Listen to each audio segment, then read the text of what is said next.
Hi friends, బల్లులు ఇంట్లో ఇలా కనిపిస్తే అరిష్టమా? అసలు బల్లి శాస్త్రం ఏం చెబుతోంది? కొన్నిసార్లు బల్లులు వాటి పిల్లలు ఇంట్లో తిరుగుతూ ఉండడాన్ని మనం చూస్తూనే ఉంటాం. మీ ఇంటి చుట్టూ బల్లి పిల్లలు తిరుగుతూ ఉంటే జ్యోతిష్ శాస్త్రం ప్రకారం ఇది మీకు చాలా శుభసూచకం. భవిష్యత్తులో ఒక గొప్ప శుభఘట్టం జరిగిపోతుందని కూడా ఇది సూచిస్తుందని చాలా మంది నమ్ముతారు. బల్లులు ఇంట్లో కనిపించడం వల్ల ఆ ఇంటికి ఏం జరుగుతుంది, వీటి వల్ల ఎలాంటి ప్రయోజనాలు ఉన్నాయో మనం ఈ వీడియోలో చూద్దాం. వీడియోలోకి వెళ్లే ముందు ఇప్పటికీ మన ఛానల్ని సబ్స్క్రైబ్ చేసుకోకుండా వీడియో చూస్తూ ఉంటే ఛానల్ని సబ్స్క్రైబ్ చేసుకోండి. ఈ వీడియోకి ఒక లైక్ వేసుకోండి. ఆలస్యం చేయకుండా వీడియోలోకి వెళ్ళిపోదాం. ఇంట్లో బల్లులు కనిపించడం సహజమే, కానీ కొందరు వీటికి భయపడి వీటిని బయటికి తరిమేస్తూ ఉంటారు. కానీ జ్యోతిష్ శాస్త్రంలో బల్లులకు ఎంతో ప్రాధాన్యత ఉంది. ఇవి ఇంట్లో తిరగడం ఎన్నో సంకేతాలను తెలియజేస్తాయని వాస్తుశాస్త్రం కూడా చెబుతోంది. ఇది ఒంటి మీద పడడం నుంచి కంటికి కనిపించడం వరకు ప్రతి చర్యకు ఏదో ఒక కారణం ఉంటుందని చెబుతున్నారు. మనం తేలిగ్గా తీసుకునే ఏ అంశం వెనుకైనా సరే ఏదో విషయం ఉంటుంది. అదేంటో మనం ఈ వీడియోలో చూద్దాం. ఒకటి కంటే ఎక్కువ బల్లి పిల్లలను కలిసి చూడడం చాలా మంచి సంకేతంగా భావిస్తూ ఉంటారు. ఇంట్లో మగ ఆడబల్లులు చేరడం వల్ల భార్యాభర్తల ఐక్యత బలపడుతుంది. దీపావళి రోజున ఇంట్లో బల్లి కనిపిస్తే చాలా శుభం కలుగుతుందని భావిస్తూ ఉంటారు.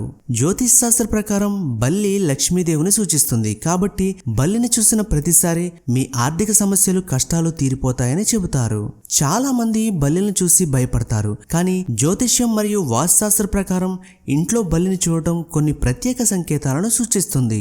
కాబట్టి ఇంట్లో బల్లి రాక శుభమా లేక అశుభమా దేనికి సూచిస్తుందో మనం ఇప్పుడు చూద్దాం.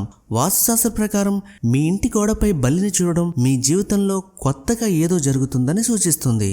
జ్యోతిష్ శాస్త్ర ప్రకారం ఇంట్లో బల్లిని చూడడం సంపద శ్రేయస్సుకు సంకేతం, మరియు ఆలయంలో బల్లిని చూడడం కూడా శుభప్రదంగా పరిగణించబడుతుంది. కొత్త ఇంట్లోకి అడుగుపెట్టేటప్పుడు బల్లి రావడం పూర్వీకుల రాకకు సంకేతంగా భావిస్తూ ఉంటారు. ఇంట్లో పైకప్పు నుంచి బల్లి పడడం కూడా శుభ సంకేతంగా పరిగణింపబడుతుంది. ఇది ఆర్థిక ప్రయోజనాలకు దారితీస్తుంది. బాత్రూంలో బలిని చూడడం కూడా శుభ సంకేతంగా పరిగణించబడుతుంది. ఇది భవిష్యత్తులో ఇబ్బందులు అధిగమించేందుకు సంపదను పొందే అవకాశాన్ని సూచిస్తుంది. 2 లేదా అంతకంటే ఎక్కువ బలులు పోట్లాడుకోవడం చూడడం అశుభంగా పరిగణించబడుతుంది. ఇది ఇంట్లో విభేదాలను మరియు తగాదాలను సూచిస్తుంది. నల్ల బలిని చూడడం అసంతృప్తికి సంకేతంగా పరిగణించబడుతుంది. ఇది ఆర్థిక నష్టానికి సంకేతంగా పరిగణించబడుతుంది.